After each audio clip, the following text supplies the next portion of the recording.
I received a text message from my future self, warning me that I would die in 24 hours if I didn't follow every instruction, but the instructions were impossible. It was just another ordinary afternoon when my phone buzzed with a new message. The sender was an unknown number, but what caught my attention was the message preview. "This is you from the future. You're going to die in 24 hours." I froze. My heart pounded as I unlocked my phone and read the full message. "Don't panic. You have exactly 24 hours to live. If you want to survive, follow my instructions precisely. First, get out of the house. Now." I stared at the screen, trying to process what I was seeing.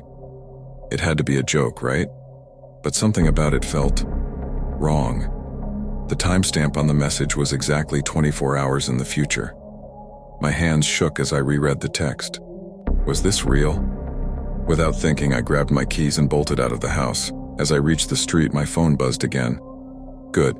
Now go to the nearest park and sit on the third bench you see." I hesitated. This was crazy, but fear gnawed at me, and I found myself following the instructions.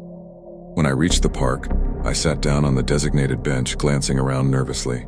The phone buzzed once more. "Do not move. Someone is coming. Whatever you do, don't let them see you." I scanned the park, and sure enough, a figure appeared in the distance, moving toward me.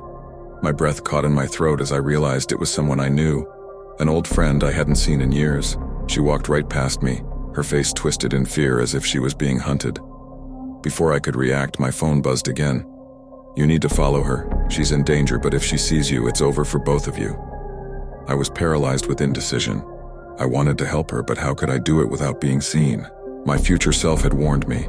One wrong move, and I was dead.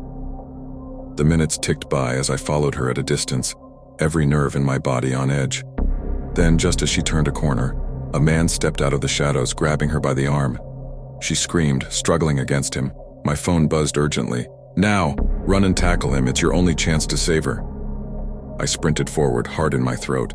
But as I closed the distance, everything slowed down. My friend locked eyes with me, a mix of relief and terror washing over her face. Just as I was about to reach them, my phone buzzed one last time. "You failed." The man turned, his eyes locking onto mine. But it wasn't his face. It was mine. And then everything went black.